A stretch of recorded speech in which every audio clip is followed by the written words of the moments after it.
Okay, so good evening, everybody. I'd like to call the meeting to order. This meeting takes place in the traditional and ancestral territory of the Mi'kmaq people. We are all treaty people. Number 3, additions, deletions to the agenda. We do have a few additions tonight. So the motion's going to read that council add the following items to the September 9th, 2025 regular council meeting agenda. 11.6 is rescheduling the September 23rd, 25 regular council meeting to September 22nd. And 11.7 is a letter of support request from Lunenburg Dockfest. So we are adding those items. So it's prepared to move that. It's been moved. Yeah, do we? Yeah, just going to so move that. Moved by Deputy Mayor, seconded by Councillor Strong. All those in favor? Motion carried. Then in the approval of the agenda, that council approve the agenda for September 29th or 9th, 2025 meeting as we just amended. Is there a mover? Moved by Councillor Strong, seconded by Councillor Babineau. Any further discussion on all that stuff? Raise your right hand. Motion carried. Okay. Number 5 is the approval of the minutes. Recommendation to council approve the August 19th, 2025 meeting minutes as presented. Moved by Councillor Greek, seconded by Deputy Mayor. Any further discussion? All those in favor, raise your right hand. Opposed, motion carried. Now we're down to presentations. We do have a presentation tonight. So I'd like to call Glenn Fillmore from Maritime Municipal Electric Utility Alliance up to the podium. Glenn?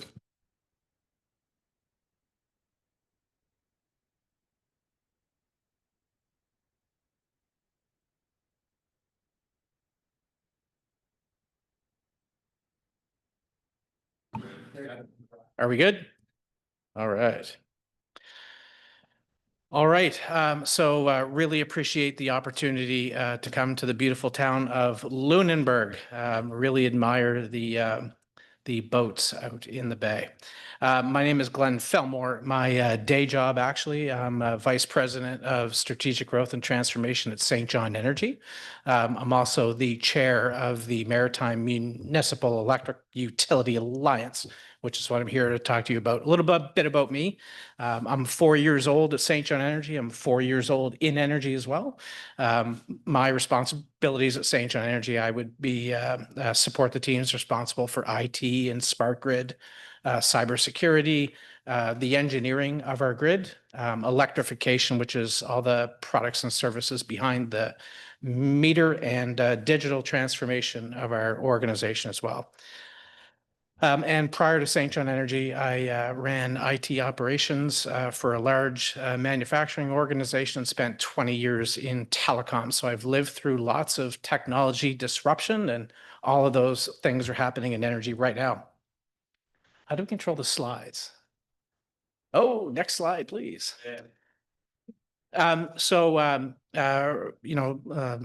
Again, appreciate the opportunity to share what the MMEUA is all about. We have, it's made up of there we go. There's the first slide. The MMEUA is made up of 8 electrical utilities in the Maritimes. All of these utilities have a rich history of collaboration.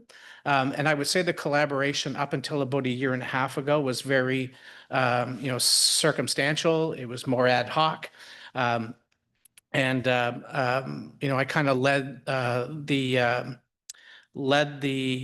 formation of the MMEUA, really, amidst a realization that collaboration would really strengthen all of the individual utilities.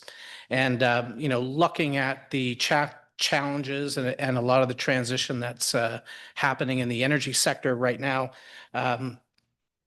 it was a realization that individually it will be tough for us individually. And, when I look at each of the member utilities as well, there's quite a variation in maturity for each as well. So really the genesis of the MMEUA is recognizing that each individually has certain strengths, and it's how do we level the rest up and rise the rest up quickly to the maturity of one or the other. And so really what the MMEUA is about is really formalizing the cooperation amongst them. And, we are united, in terms of focus on what the emerging technologies are, challenges are, and the opportunities in the sector as well. Maybe next slide. All right. I didn't realize I could look over here too. So in terms of the shared vision across all 8, we are united behind that. And it's all around, driving enhanced reliability, amongst all of our grids. Certainly in New Brunswick, but I think it's true for all the regions in the Maritimes. The rates are, continue to rise. Customer expectations are more and more, and reliability is everything. And with that, united behind increasing operational efficiency as well, accelerating clean energy adoption, advancing grid modernization is a big deal, and driving innovation in how we do all of those things. And that all of those things that I just mentioned kind of lead and lean into increasing customer engagement. If I think about, St. John Energy, our brand and our customer satisfaction, we have the highest rates in Canada. And it's that customer satisfaction is what gives us the social license to do the innovative and the advanced things that we do. And, what we, again, the genesis of the MMEUA is, all of those things are achieved by sharing resources and sharing expertise. And that's, that's what we're focused on. And it's all about strengthening the utilities and strengthening our communities at the end of the day. Maybe the next slide, sir. Thank you very much. So I'm going to touch on 6 key objectives that the MMEUA have. And the first is around improving operational efficiency and ultimately reliability. And, as I mentioned, St. John Energy has the highest customer satisfaction and the highest reliability nationally, as surveyed and measured by Electricity Canada. And so for us, it's all about how do we share, the resources, the expertise, share our best practices and our standards amongst all of the members. And, what I would say is our Cadbury secret around reliability is our asset management framework.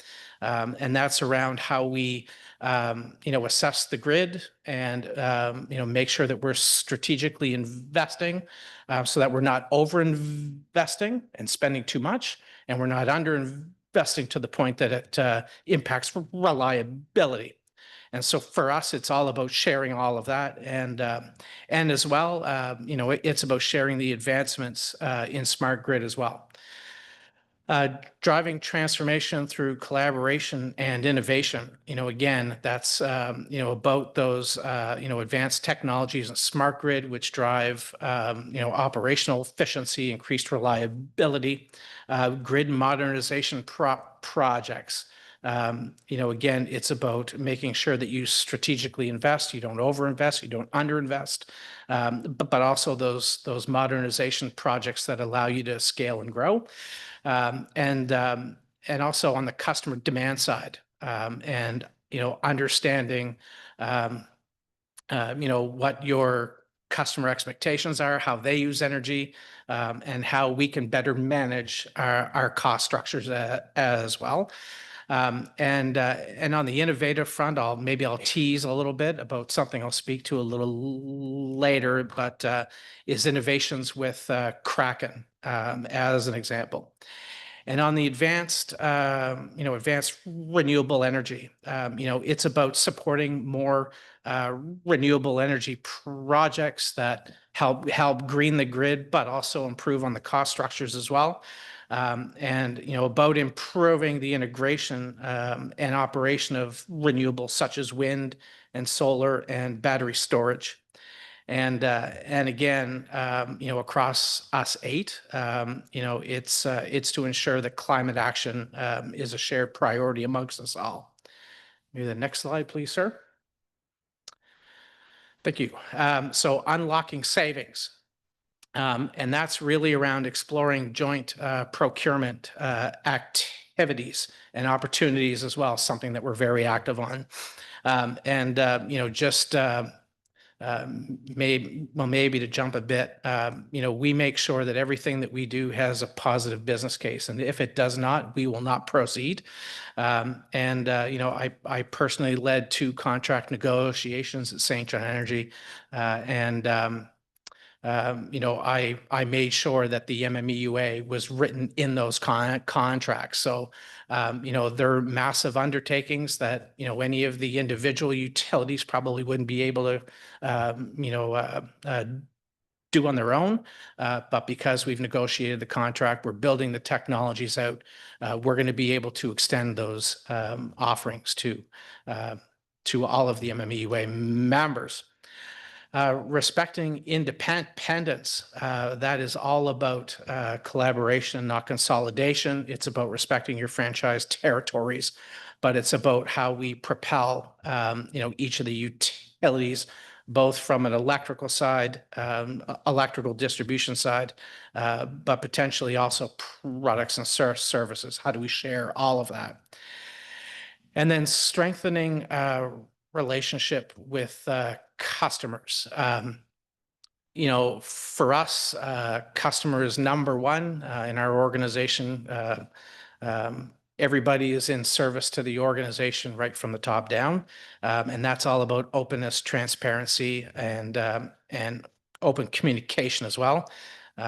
It's about how we leverage the innovations, renewables to drive savings as well, and which in turn drives rate stability to customers, which in turn increases customer satisfaction. And maybe jump to the next slide. Thank you very much.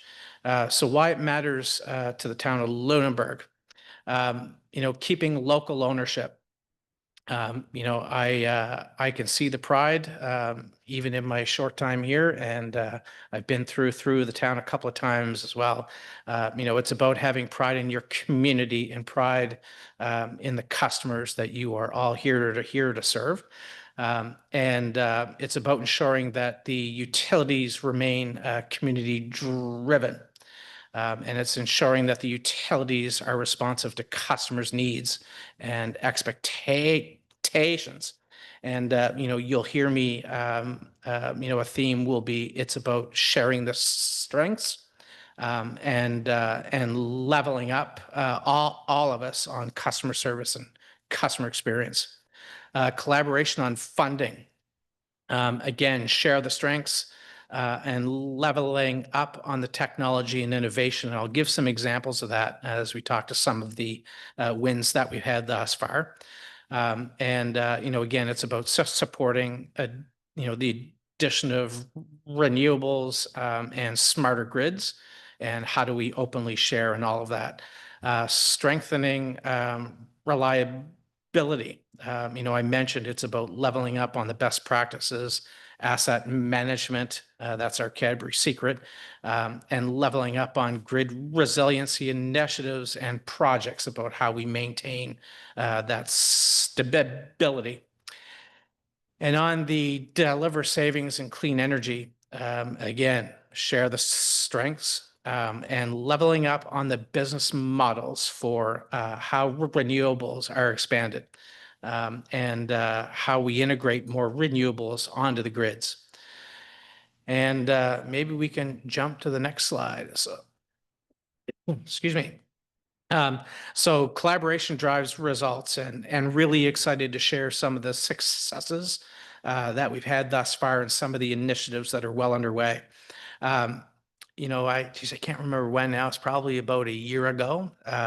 St. John Energy and the towns of Berwick and Mahone Bay collaborated and submitted 2 projects to NRCan, Natural Resources Canada, around an energy and innovation fund. And back in probably about 2 months ago, I traveled to Charlottetown and received a subsidy worth 5.2 million from the feds and the towns in Mahone Bay, and Berwick received 800K. So a combined $6 million of subsidy to drive grid modernization. And what I will say is the 5.2 million from St. John Energy, we're building the foundation. And Berwick and Mahone Bay are, their 800K kind of brings them on the back end, but they reap the benefit and reward of all the investment and the infrastructure that we're building out. Things that are underway, four pillars actually. There's a cybersecurity roadmap being built for each of the MMEUA members, where we will do some ethical tests, but we will basically build a cybersecurity roadmap for each of the members. We will build a 10-year strategic plan for each of the members that wish as well. We will do an engineering evaluation of their grids, implement the asset management, the Cadbury secret I spoke of earlier, and help them build a 10-year capital plan. We also, through a partnership with Smart Grid Innovation Network, we are having a utility benchmark done on each of the MMEUA members, which assesses all the key elements to, operating a utility. And so those three things are really going to kind of, build, a roadmap for each utility of where they need to harden and advance infrastructure. And then the last pillar to that is building on work that St. John Energy had done around net zero. And we had built an electrification roadmap. And part of that, we actually had a partner build the work, but basically went through all of the electrification options that and technologies that exist, and they business cased each one. And so the body of work that we're looking to advance here is to leverage the work that was done around the electrification roadmap. And we haven't decided which of the MMEUA members will go through this body of work. We'll probably pick two, and the members will pick two, but basically do a business and operational plan about how to advance electrification in those towns. And I mentioned one of the teams that I support at St. John Energy is electrification. And that's, products and services that exist behind the meter. For St. John Energy, that contributes almost as much to the bottom line of our utility as core power sales do. So that body of work will look to, what that might look like for members as well. Excuse me, grid modernization, smart switching, technologies, resiliency, self-healing. Those are all things that are being evaluated as well. Again, how to keep grids reliable and available. And then the last piece that I mentioned and kind of teased earlier is Kraken. Kraken was actually born out of Octopus Energy in Europe. So they, in 9 years, they went from 0 customers to 75 million. And Kraken is a technology that was basically popped out of Octopus Energy, and now it's being licensed to utilities around the world. And very proud to say that St. John Energy is the first utility in North America to license Kraken. And it transforms the customer experience for utilities. I mentioned we have the highest customer satisfaction scores Yet, we don't make it easy for the employees to do. So we have a lot of systems that were just, brought in over time. But Kraken displaces like 10 systems with one. And it really transforms the engagement with customers, does things like, emails the bill, customers can sign in, see their bill, they can see all the details, they can pay online, and, really transforms how we engage with them as well.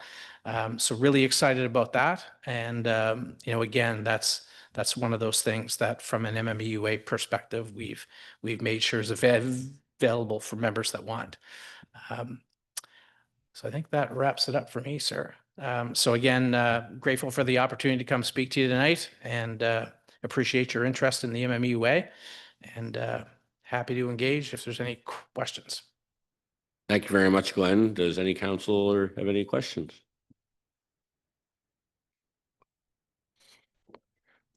I'll make a comment if I may. I mean, number one, I mean, this is the second or third time I've seen sort of this presentation, and 3 days from today, I'll be the mayor for 2 years, and this is one of the first things that's really excited me at this table. It's shown, I think it's going to benefit if we decide to join, benefit our utility in a level that we can't imagine. I think that if we decide to keep our utilities, we haven't decided what we're going to do yet. We can't do it on our own. Yeah. We'll never be able to do it on our own. So this is a step in the right direction, I think. And I'm just I wish we would have met earlier, I'll put it that way. But now that we have the utility as our top priority for this council, I think the timing couldn't be better. We're going into sessions in the fall about trying to, see where our utilities hit it. So this couldn't be better timing, Glenn. And again, I thank you very much for making the trip down from St. John. And I just wondered if NSPI has reached out for your cybersecurity roadmap yet. No, but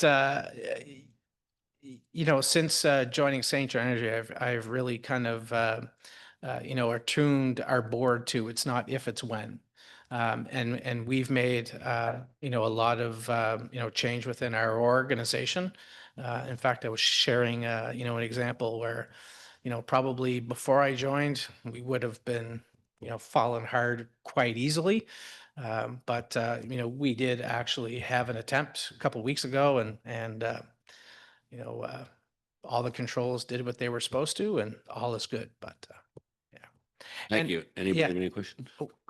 Through you, Chair.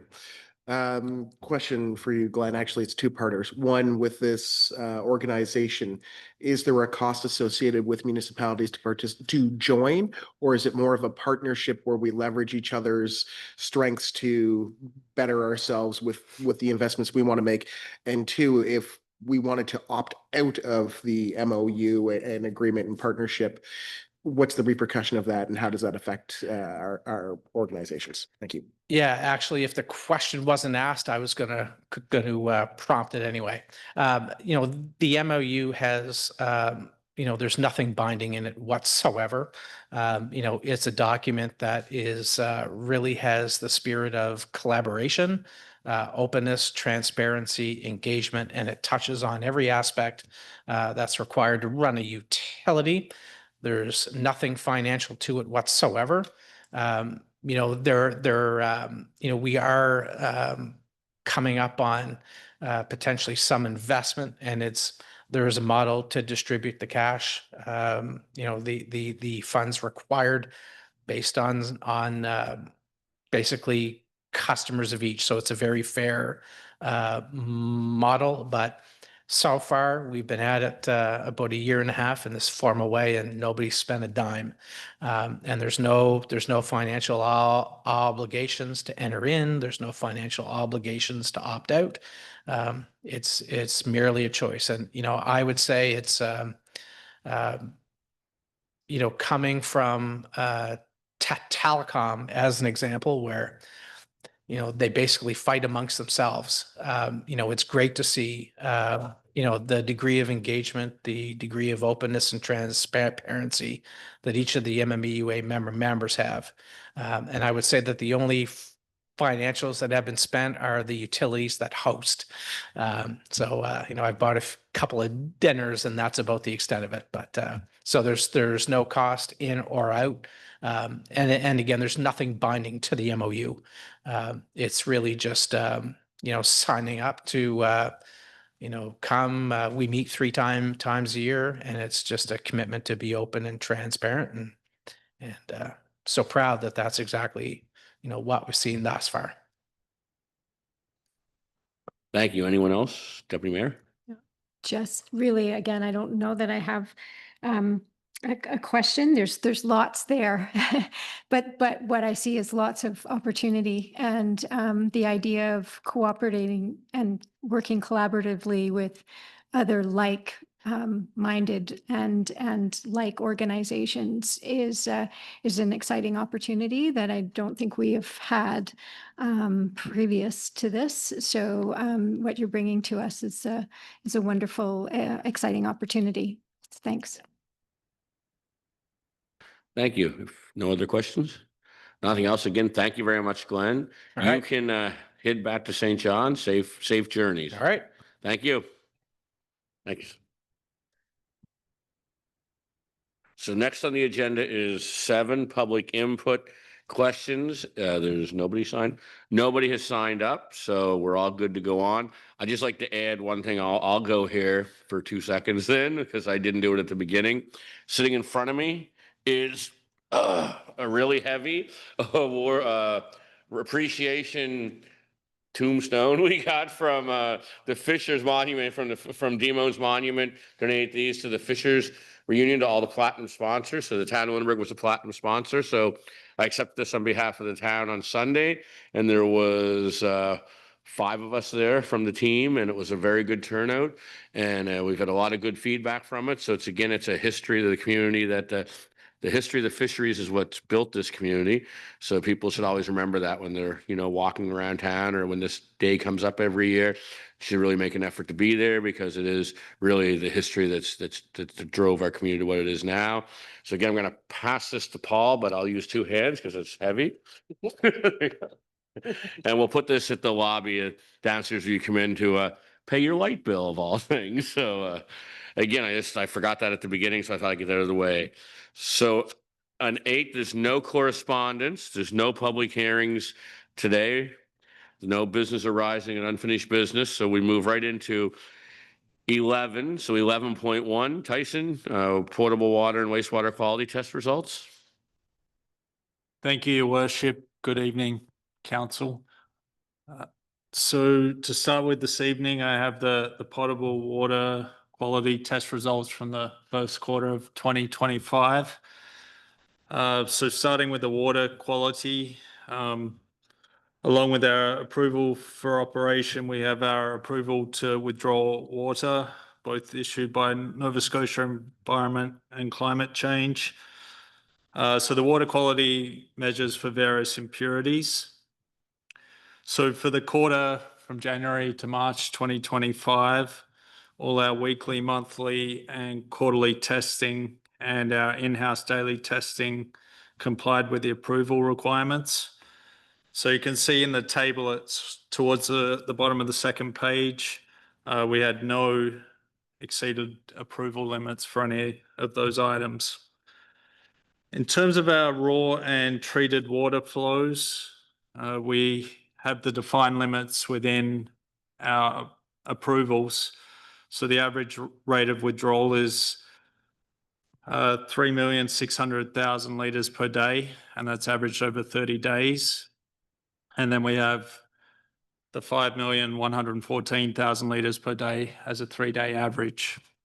So again, referring to the chart, the middle of the third page, you can see that January, February and March of 2025 are below the limits, and the same with our daily treated water on the next page at the top.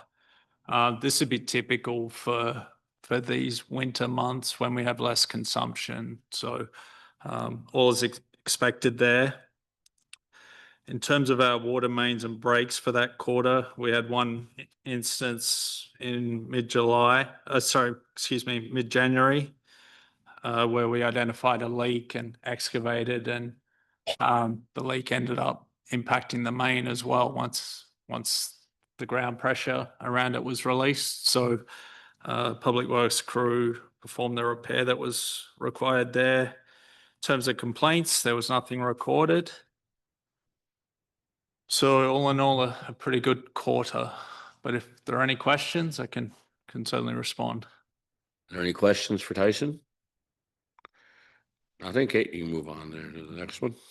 Okay, moving on to the wastewater for the same quarter, so January to March for 2025. The testing performed is in line with our approval to operate, again issued by Nova Scotia Environment Climate Change and then federal requirements. So at the bottom of the second page, we can see that our CBOD measurements 4.6, less than the 20 milligrams per litre were allowed. Total suspended solids at 5.6, lower than the 20, and our E. coli at 49. So for the period, we were less than 1,000 per 100 millilitres. In terms of that E. coli testing, within that 3-month period, there were several tests individually that were above the limit. But the way that average is calculated with the geometric mean rather than an arithmetic mean meant that we're within the requirements of our approval. So everything's in accordance with the approvals. The lethality testing won't be performed again until December 2025. Our December 2024 test, we passed that test. In terms of the average monthly flow of wastewater with the monthly precipitation totals for January, February and March, a little bit higher average daily flows. Those are partly reflected by the increased precipitation we have with our combined system. No complaints recorded for this quarter. In terms of the overflows, there's a summary in the table on the last page. This overflow was due to a precipitation event, intense. So we've estimated the overflow amounts. Again, in these precipitation events, we're talking about extremely dilute events where the majority of a lot more dilute than if it wasn't during a precipitation event, but important to record that in these reports. Again, if there are any questions, can address them. Are there any questions for Tyson? Okay, so they're both here just for information. So thank you very much. We'll move on to 11.2, tender award Pelham Street. Tyson. Thank you again, Your Worship. So tonight we have a potential tender award for the Pelham Street Reconstruction Phase 1. So there are 2 recommendations within the report. The first is that Council increase the total budget for the Pelham Street Reconstruction Phase 1 project to $531,000 with funding from the Canada Community Building Fund. The second is that Council award the Pelham Street Reconstruction Phase 1 tender to Atlantic Snow and Ice Management for the amount of $406,360.77 plus tax. So the background, Pelham Street Reconstruction Phase 1 project aims to improve the condition of a much travelled and key artery for Lunenburg and upgrade the condition and servicing of existing infrastructure. So phase 1 of this project is Pelham from King Street intersection just below us, just back to Prince Street. So it's about 110 metres of road that would be impacted. So the scope of the work is removal of the existing road structure and replacement with gravels and asphalt. So removal of the existing combined system and replacement with a new 200 millimetre diameter sanitary main and manholes. So we're talking about 98 metres of sewer main and 3 manholes. And then we continue with storm separation to get the storm water away from the sewer system for that stretch. So 39 meters of pipe, 4 catch basins and a manhole in that Prince Street intersection. So in terms of the tender itself, it closed on August 22 and we have 90 days for acceptance. There's a summary of the results at the bottom of the first page of the report. So we had 3 tenderers, a bit of a range of prices there. So the aim of this project is to perform multiple upgrades all in the one project. So we have the existing combined sewer. So 2 aspects to that: renewing the sewer main and laterals to the curb line. And then the separation, which builds off the project that we did at the end of last year with the Not Ruland House, where we helped them with their upgrade. And then with Pelham Street being such a critical route for east-west travel in town, you can see in the report I've attached a couple of photos of that existing road surface, and for such a key travel route, could certainly do with renewal there. So we're calling this project phase 1. Phase 2 has been included provisionally within the capital budget that council's seen before for the next section. So from Prince up to Hobson, and that would improve because past Hobson has been done previously, I think, within the last 10 years. So we're really just filling out that section of town. So the total amount approved in the 25-26 capital budget for this project is $520,000. The consultant and our staff reviewed the tender submissions, and both parties recommend awarding the tender to the lowest bidder, Atlantic Snow and Ice Management. There's a condition of the tender that tenderers agree that they can complete the project before winter conditions, so November 30th, 2025. In terms of the financial aspects and referring back to that capital budget document, there's 3 components. It was separated within that capital budget. So we had the street reconstruction resurfacing of $300,000, the storm system of $65,000, and the sanitary system of $155,000. So that's how we get that 520, adding those components together. Looking at the breakdown based on the tender results, we're asking to increase that budget amount by $11,000 to get us to that 531. That includes the engineering, the civil tender, and then a contingency. And talking to our finance department, the extra $11,000 that we're looking for can come from that CCBF or the gas tax fund, as it was formerly known.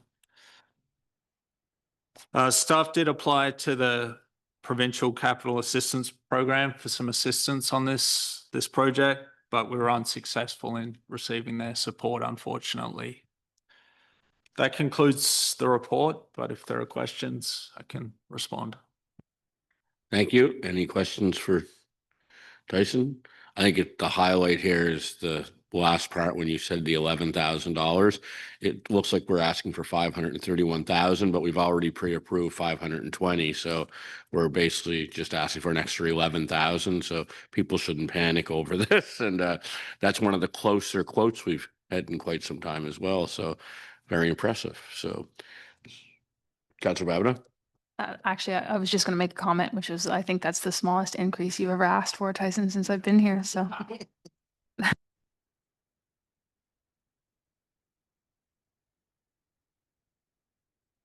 So there's 2 recommendations here. Is someone prepared to move the recommendations?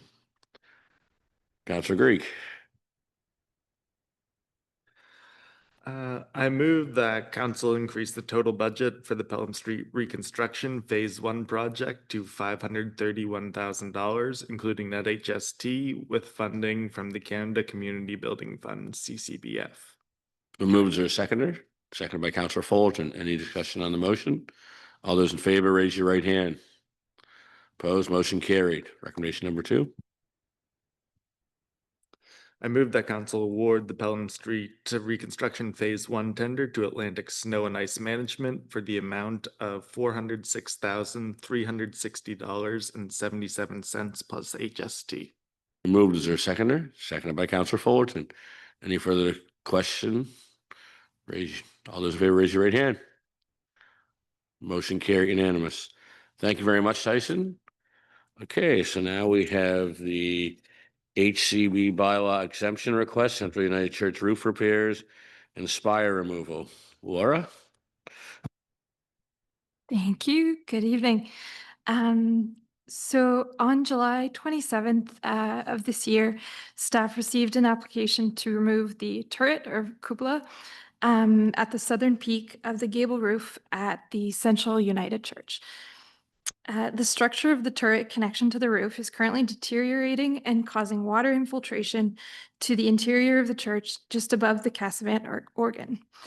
At this time, the Central United Church only has enough funds to cover the removal of the turret and the resealing of the roof structure. They're proposing to thoroughly document the turret to ensure that it can be rebuilt and reinstated when funding becomes available. So currently, the Town of Lunenburg has registered 136 Cumberland Street as a municipal heritage building back in 1997 under the Nova Scotia's Heritage Property Act. This building also falls within Old Town Lunenburg's Heritage Conservation District. Under the plan and bylaw for the HCD, all alterations should be guided by the Statement of Significance. This proposal was reviewed by the Heritage Advisory Committee, which provided a positive recommendation in support of the application as presented to Council.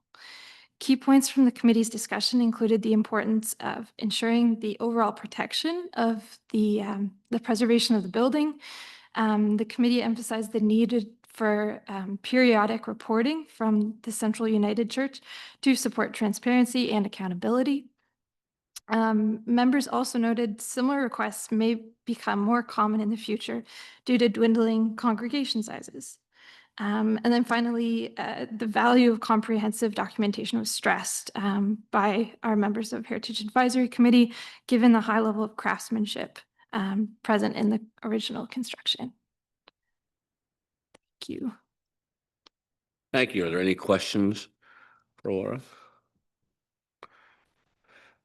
If there's no questions, there are 3 recommendations here. Would someone be prepared to move those? Councillor Strong. Okay, you can go back and forth. Okay. So I move that council approve an exemption from the Heritage Conservation District bylaw to permit temporary removal of the deteriorated turret at the south end of the gable roof at Central United Church, 136 Cumberland Street, with the conditions that the turret be rebuilt when funding becomes available and detailed documentation of the existing turret be completed upon its removal. It's been moved. Is there a seconder? Seconded by Councillor Strong. Any further discussion? Deputy Mayor. Not really questioning the recommendation or the motion, just more a comment on the comment that was made in the report from staff with regard to this being kind of the tip of the iceberg of what I think we may have to look at in the not too distant future. Being an active member of this church, I know that there are other churches who have been needing to go to great lengths to attempt to preserve the buildings that they congregate in and worship from and do the good work that they attempt to do from. But it is really beyond the capability of these dwindling groups of people. And we really need to understand that that's going to be an ongoing concern, and it is becoming more and more imminent as time passes. Thank you. Councillor Strong. I just want to add that the person who appeared that night was Dr. Colin Mann. And he had photos that are not in the report showing us that because of the deterioration in the cupola, the Casavant organ is under threat. It's covered in plastic, and this is a fundamental part of the interior of the church and the spirit of the community. It was a very good discussion at the Heritage Committee, and I think at Heritage Advisory Committee, and I think we took a few things to heart there and really wanted to work in good faith with the church in this occasion, and I can't see that changing with any of the other churches. Thank you. Anything else? Councillor Fullerton. I can also say that further to the deputy mayor's comments, that the Lutheran Church in Lunenburg is facing some major restoration work in its bell tower and steeple. So yes, what you said is very true. Thank you. Anybody else? Okay, there's a motion on the table. It's been moved and seconded. All those in favor, raise your right hand. Motion carried unanimous. Recommendation number 2, who's giving this one out? Go for it. I move that council direct staff to request and receive updates from Central United Church as the work progresses. Moved by Councillor Babineau, seconded by Councillor Strong. Any further discussion on this motion? All those in favor, raise your right hand. Opposed, motion carried unanimous. Recommendation number 3, Councillor Babineau. I move that council provide letters of support for Central United Church's grant applications when submitted with no financial commitment implied. Seconded by Councillor Strong. Any further discussion? All those in favor, raise your right hand. Motion carried unanimous. Excellent. Thank you very much, everybody. Now we'll move on to 11.4, appointment to Planning Advisory Committee. Kayla? Yeah, thank you. So this one's pretty short and sweet. There's a recommendation there to appoint Michelle Marchand to the Planning Advisory Committee for a 2-year term starting immediately. So there was a vacancy posted with the Planning Advisory Committee, and then we advertised that on our website and social media pages. Council has had an opportunity to review all the applications we've received, and based on that, that's the recommendation we're putting forward. If anyone has any questions, I'm happy to answer them. Any questions? Okay, there's a recommendation there. Who wants to move this one? Councillor Greek. I move that council appoint Michelle Marchand to the Planning Advisory Committee as a resident representative starting immediately for a 2-year term. Moves there a seconder, seconded by Councillor Daphne. Any further discussion or question? All those in favor, raise your right hand. Motion carried unanimous. 11.5, Paul, you're up. Thank you, Chair. Council, what is being presented here tonight is there's a request to extend a lease agreement between the Town of Lunenburg and Kaylee and Andrew Blanchard from 2024 to 2034. This is a 10-year lease. It revolves around a piece of basically their garage is on a bit of a town easement as it comes with our property. This is just a simple renewal of the lease. We could have alternatives of not to renew the lease or approve for a 5-year agreement, but at this time it's worked very well. There's been no issues, no complaints, no processes, and the funding amount is reasonable for both parties, and we've worked in good faith this way. So my recommendation to council would be to continue allowing a 10-year lease, noting that it is dated back from 2024, as that was when the lease was actually expired due to again, lack of staff and review. We're just backdating that. We followed that with legal, no issues there, and everybody is in accordance and happy with this. So we'll recommend that would be moved forward for your council. So you've heard the report. Any questions to Paul? I'm glad you were giving the report. It sounded like someone was stealing your car while you were giving that, but I wasn't sure what that noise was. Is someone prepared to move the motion? Moved by Deputy Mayor. Is there a seconder? Seconded by Councillor Strong. Any further discussion? All those in favor, raise your right hand. Motion carried unanimous. Thank you very much. We're now on to notice of motions. 6 and 7. Oh, jeepers. Yes, I always forget those. We got too many papers here. Okay, 11.6. There's a motion we have to make that council waive notice of motion to consider rescheduling the September 23rd, 25 regular council meeting. Is someone prepared to move that? Moved by Deputy Mayor, seconded by Councillor Fullerton. All those in favor, raise your right hand. Motion carried unanimous. Motion number 2, that council reschedule the regular council meeting from Tuesday, September 23rd to Monday, September 22nd at 6 p.m. So moved by Councillor Babineau, seconded by Councillor Daphne. All those in favor, raise your right hand. Motion carried unanimous. Now, 11.7, that council waive notice of motion to consider a letter of support request from Lunenburg Dockfest. Moved by Deputy Mayor, seconded by Councillor Babineau. All those in favor, raise your right hand. Opposed? And then that council authorized the mayor to provide a letter of support on behalf of council for Lunenburg Dockfest's grant application for the recommissioned project. Is there a mover? Moved by Councillor Strong, seconded by Deputy Mayor. All those in favor, raise your right hand. Motion carried. So now we're ready to move on to number 12, which is notice of motion, information requests, and council reports. So we'll start this week on the right. Councillor Strong.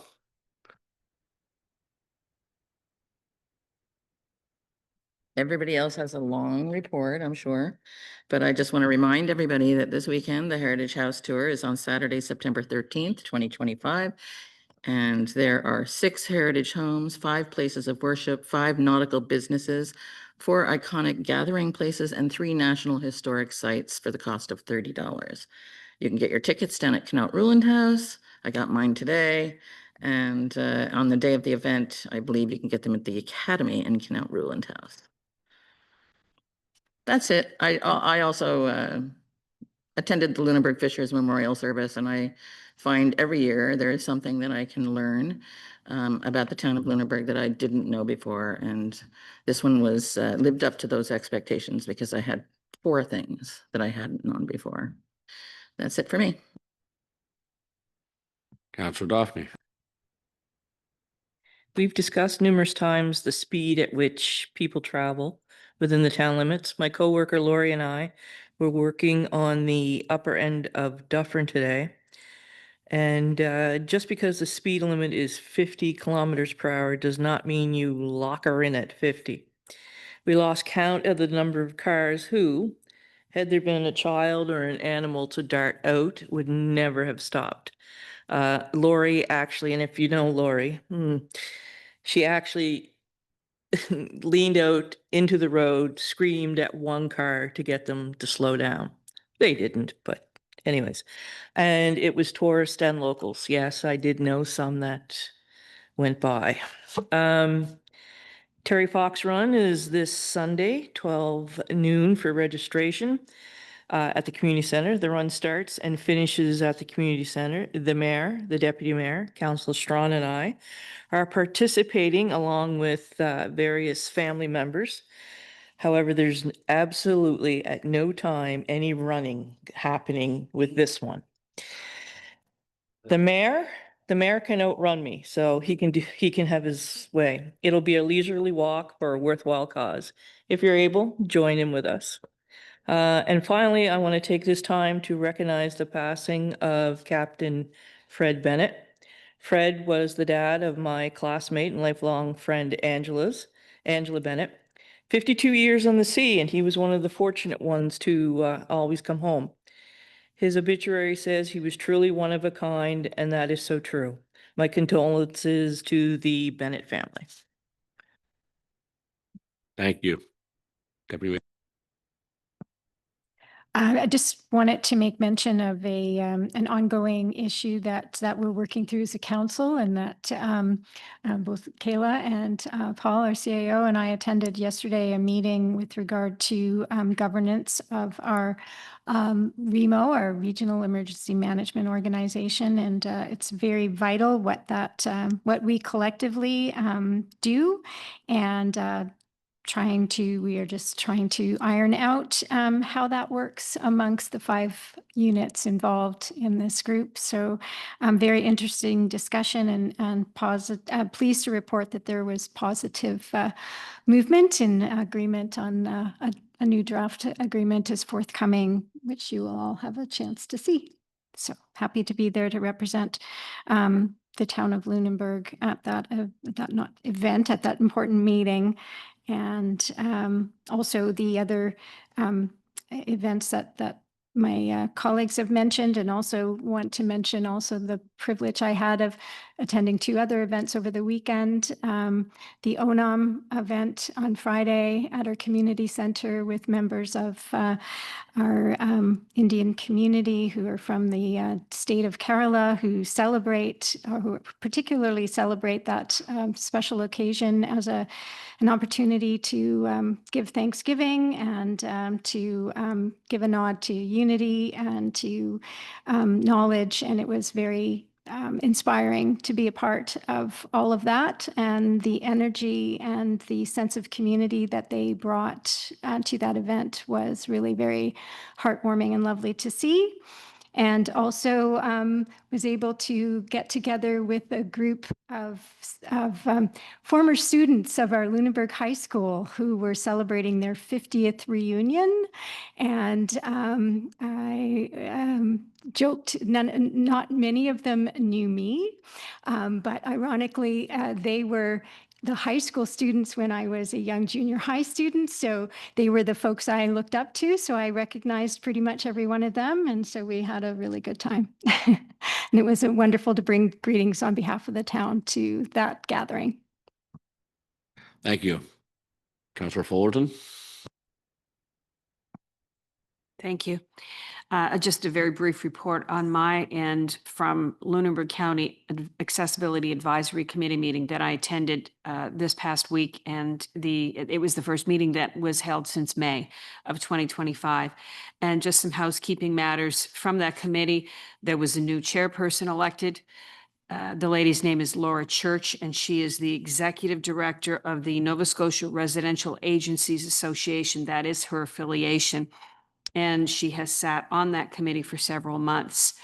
The outgoing chairperson, Councillor Penny Carver from Town of Mahone Bay, stays on as a member at large. There is a new vice chairperson that was elected, whose name is Louise Hopper. Her affiliation with the committee is through the Lunenburg County Community Health Board. And just a piece of information from the committee for folks who may be interested. There are 3 community member positions on the committee that are renewing or will become available if the people currently sitting do not reoffer. The deadline for interested people is on September 18th. And I've been asked to provide the web link for that information as accessiblelunenburgcounty.ca under the news tab. End of report. Thank you. Councillor Greek. Nothing to add this evening. Thank you. Councillor Babineau. Nothing from me as well. Thank you. And I just have a few things. I just want to start by saying that from September 6th, people always wonder what we do. It's on our own time, I guess. From September 6th to September 21st, which is approximately 14 days or so, there's approximately 21 events that we've been invited to attend or to present certificates or otherwise at. So again, just the week of the 13th to the 21st or whatever, there's I think 7 or 8 events. There's 2 or 3 on some Saturdays. The Saturdays this month seem to be incredibly busy. I'd like to also just take this moment to thank the deputy mayor. I was home recuperating for the last 8 or 10 days with an illness I had. So she stepped up and attended a whole bunch of events for me in my absence. And again, to my colleagues as well that were able to attend different things that I couldn't attend. Again, thank you very much. It's very important that we get out to as many events as we can. The late Mayor Mawhinney once told me, and I remember never forget that, you know, when it comes time, when election time comes around, again, if you're thinking of reoffering, people will never remember the amount of meetings you attend, and they'll never remember what you actually vote on at a meeting, but they'll remember the birthday parties and the community events you don't attend. So in a small community, that's never been more important. We are being noticed. People are speaking about, I mean, Councillor Strong and Councillor Daphne go to everything, so I don't know how you do it, but you're everywheres. So again, thank you to the team. And for those of you that can make it, Friday afternoon at 2 p.m. at the United Church is the funeral service for Captain Fred Bennett, who I'm the actual godfather of Fred Bennett's grandson.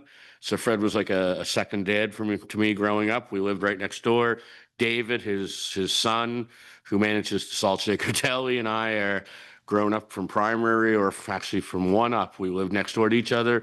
His mom and my mom went to school together, so it's been a rough week that way. You know, Fred's in a better place right now, but again, our thoughts and prayers are with the Bennett family, and those of you that can attend Friday afternoon, I'm sure it'll be a lovely service. If services can be lovely. So again, that's basically all I have to say, is that September's been a very busy month for the team. And again, I thank everybody that can actually make some events. Some of us can't because we have commitments. But again, for those that can, thank you very much for stepping up when needed. And that's all I have to report on.